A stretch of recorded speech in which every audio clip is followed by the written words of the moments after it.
Dom Carlos Mazinho e Lúcia Ribeiro são os principais culpados pela desgraça que o povo moçambicano vive nos dias de hoje. Não tivesse sido o trabalho duro que eles fizeram para poder legitimar a vitória do Partido Frelimo, nós não estaríamos nesta situação, pelo menos não do jeito como nós estamos a viver. Nos dias de hoje o saldo é negativo para o povo moçambicano. Centenas de pessoas foram assassinadas ao longo do processo pós-eleitoral. Milhares delas detidas em conexão com as manifestações depois das eleições. Isso sem contar que algumas centenas, se não milhares, de outras pessoas estão feridas por causa do processo pós-eleitoral. E a grande pergunta que paira na cabeça das pessoas neste momento é: como é que eles foram ter a coragem de lixar uma nação inteira para dar vantagem a uma dúzia de pessoas? Como é que eles teriam tido a coragem de pegar em resultados que não existiam, anunciar esses resultados e ignorarem aqueles resultados que realmente existiam e continuam existindo até os dias de hoje? Qual é a real função das eleições em Moçambique se nós temos do outro lado laboratórios prontos para poderem agir quando se tratar de fabricar resultados eleitorais a favor do regime? Meus caros irmãos, sempre que vocês ouvirem a palavra manifestações, entendam que esta palavra significa resistência do povo moçambicano em respeito àquilo que está preconizado no artigo 80 da Constituição da República. Esta é a única forma do povo mostrar que ele não está satisfeito com aquilo que existe, pelo que vai continuar resistindo.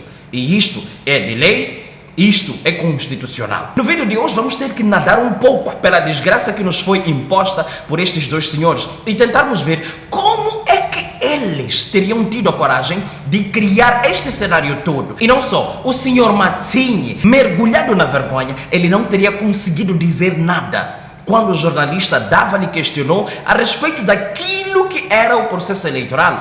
Digo, a fase de anúncio dos resultados eleitorais. Ele simplesmente disse isto aqui. Já disse, o CC que vai falar, vai nos dar as expectativas de tudo que vai acontecer. Agora, como é que ele está a passar os seus dias de hoje? Talvez ele já esteja acostumado a prestar serviços para o Satanás. É sobre isso que a malta vai falar no vídeo de hoje. Clica no like, inscreva-se, ativa o sino de notificações e vamos continuar. Boladas inteligentes só acontecem no maisvendas.co.mz. Baixe o aplicativo na Apple Store ou Play Store e desfrute do melhor mercado de compra e venda online de Moçambique. Links na descrição. Para nós, o povo moçambicano, o saldo é negativo. Perdemos muitos irmãos. Até aqui se estima que o universo de até 277 cidadãos teriam perdido as suas vidas neste processo pós-eleitoral. Mas eu vos digo, juntando as manifestações, os baleamentos e aquelas pessoas que teriam sido eliminadas no processo das vandalizações, eu chego a dizer que este número aqui de 277 é um número muito inferior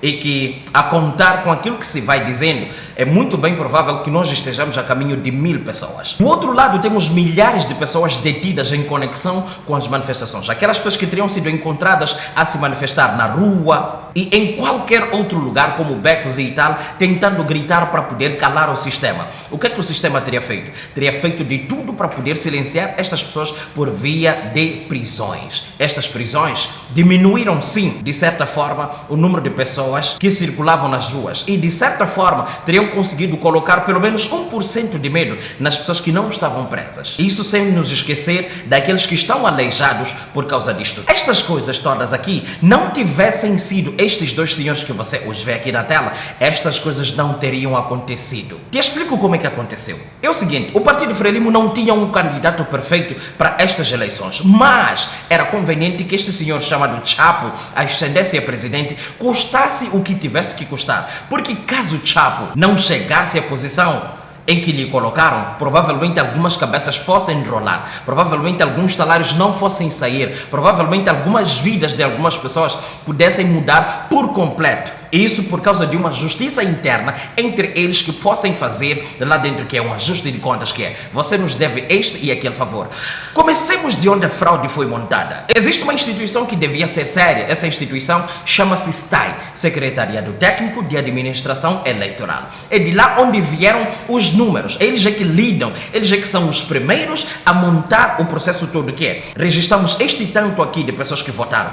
As eleições desta época aqui foram assim, assim, assim, assim. E ganhou-se aqui, perdeu-se aqui, ganhou aquele, perdeu aquele. Então, eles montam isso e mandam para a Comissão Nacional de Eleições. A Comissão Nacional de Eleições serve como órgão que olha para aquilo que terá sido o trabalho do STAI e verificar se aquilo que foi trazido pelo STAI é digno de um anúncio do jeito como veio ou não. Se houver, caso haja alguma discrepância, a Comissão Nacional de Eleições deverá solicitar explicações ao Secretariado Técnico de Administração Eleitoral, que é o STAI, no caso. Estas coisas aqui não aconteceram. Eu acredito que não tenha havido nem sequer um documento solicitando informações lá do outro lado. Do outro lado temos o Conselho Constitucional. O Conselho Constitucional é um tribunal. Eles, enquanto tribunal, precisam ver até que ponto isto aqui não foi viciado. Tendo sido viciado só no mínimo detalhe, nós precisamos tomar as devidas precauções para que nada disto passe, pelo menos daqui para frente. Buscar explicações, aquilo que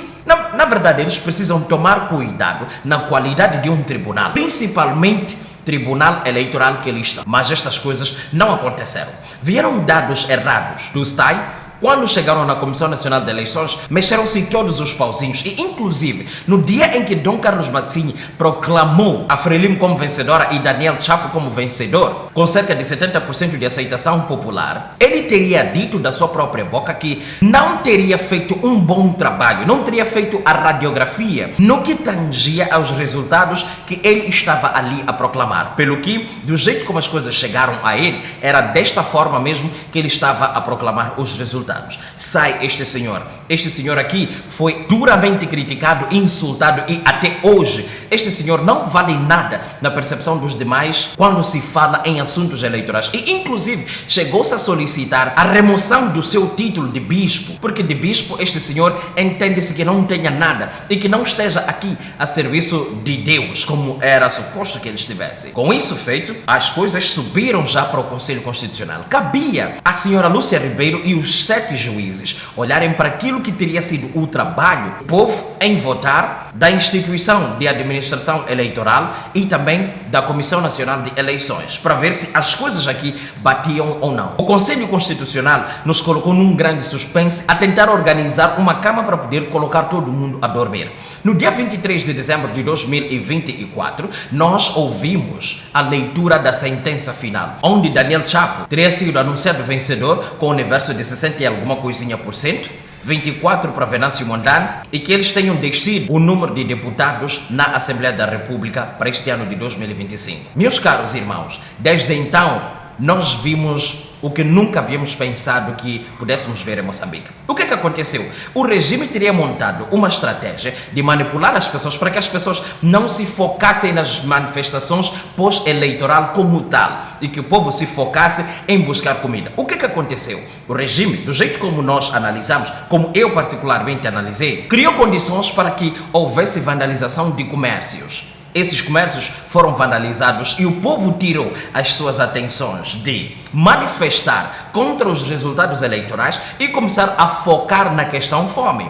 Neste exato momento, meus caros irmãos, a situação está muito complicada. Nós estamos no momento da trégua, mas o povo, por cerca de alguns minutinhos, se esqueceu da situação manifestação pós-eleitoral e focar em ir buscar comida. E agora a coisa está muito complicada porque aquele truque usado pelo regime neste exato momento já expirou. O que é que aconteceu? O povo estava com muita fome. Rebentaram-se lojas. Entrou-se nas lojas, tirou-se tudo. Neste exato momento o povo já tem as comidas em casa. Mesmo que de maneira desorganizada, já tem as comidas em casa. Mas na rua falta tudo. E agora dizem, a Frelimo tem que nos dar tudo aquilo que falta. Por uma questão de estratégia de Venâncio Mondlane, ele teria se percebido que se ele colocasse todo mundo neste exato momento a lutar pela verdade eleitoral, a coisa meio que não ia pegar. E que o correto seria deixar passar este momento festivo do jeito que as pessoas pudessem comemorar, para depois disso anunciar a dita e esperada fase ponta de lança, que segundo como ele disse, esta fase ponta de lança aqui seria a fase mais complicada. E as coisas se agravam porque Venâncio Mondlane, segundo como eu gravei em outros vídeos, eu falei em outros vídeos, parece estar a ser traído pelo senhor Forquilha. Quer dizer, é toda a estrutura do Podemos que está meio que a a tentar abandonar Venâncio Mondlane e que neste exato momento os senhores do Partido Podemos estejam simplesmente a focar nas suas barrigas e não necessariamente naquilo que é do interesse do povo moçambicano. Agora, voltemos a estes nossos dois senhores. Por que é que eles teriam feito isto? É assim, meus caros irmãos. Estes senhores têm a certeza de que, por bem ou por mal, eles vão morrer. A qualquer momento, assassinados ou por morte natural, eles vão morrer. Mas a coragem deles morrerem por uma causa justa, eles não tiveram. O que é que acontece? Preferiram pegar em resultados que não batem e trouxeram esses resultados à tona. Com um tanto de manifestações, tantas pessoas sendo assassinadas, outras sendo detidas, outras aleijadas, cabia ao Conselho Constitucional pegar naquilo que fosse a verdade eleitoral e entregar a verdade eleitoral. E eu vos disse em um dos vídeos que a tranquilidade da senhora Lúcia Ribeiro me sugeria algo como: eu já sei o que é que eu vou dizer e aqueles que querem que eu diga aquilo que eu devo dizer também sabem. E eles me garantiram o tanto de proteção necessária para que eu me possa safar disto. O povo moçambicano esquece. Neste momento nós lixamos o povo moçambicano, reclama por 1 ano ou 2, no terceiro ano eu posso sair às ruas normalmente, só hão de me apontar com dedos, não vão fazer absolutamente nada. E pacífico que é o povo moçambicano, sim, não lhe vai fazer nada. Agora, que eles tenham feito isto aqui de borla, o meu cérebro nega-se a aceitar. Não tenho provas disso, mas existe um certo grau de desconfiança de que isso possa ter acontecido, que é, se eu vou me sujar, que pelo menos me suje com alguma coisa que me dê vantagem. E é muito bem provável que esta coisa tenha acontecido nesses moldes que eu desconfio, que eles tenham recebido alguma verba para poderem legitimar estas cenas. E no dia da leitura da sentença eleitoral, o senhor Carlos Massinha teria ouvido Dava a lhe perguntar isto. Muito bem, se calhar seria importante colhermos as expectativas do Presidente da Comissão Nacional de Eleições, Dom Carlos Massinha. Quais são as expectativas para este grande dia em direto para a TV Sucesso? Estamos no plantão informativo. E ele não conseguiu responder, simplesmente disse isto. Quem vai falar é o Conselho Constitucional. Deixemos ele vir chegar e falar. São as expectativas. Já disse. O CC que vai falar vai nos dar as expectativas de tudo o que vai acontecer. Mas o senhor sente que a vossa instituição, o vosso órgão, fez um trabalho de excelência neste todo processo? Vamos esperar o Conselho Constitucional. Sim. A última questão, vou mesmo também insistir, porque é que os resultados foram lançados para o Conselho Constitucional ainda com irregularidades que o Presidente disse que foram verificadas? Tudo isso foi falado e o Conselho Constitucional tem conhecimento e tratou disso. Muito bem. Temos o Presidente da Comissão Nacional de Eleições que praticamente prefere deixar tudo nas mãos da Presidente do Conselho Constitucional. Vamos o que é que efetivamente poderá acontecer, mas nós estaremos aqui para, no fim desta cerimónia, podermos de alguma forma colher algumas sensibilidades por parte do Presidente da Comissão Nacional de Eleições. Agora, me diga você, será que esses senhores aqui estão aqui pelas eleições ou estão aqui pelo dinheiro? Estão aqui pelo uso do povo moçambicano para os seus interesses continuarem existindo na qualidade que existem? De que é que adianta ter um processo eleitoral em Moçambique? De que é que adianta gastar-se o tanto de dinheiro para poder-se realizar uma eleição se existem laboratórios de onde são tirados os resultados eleitorais e proclamados? Eis a questão.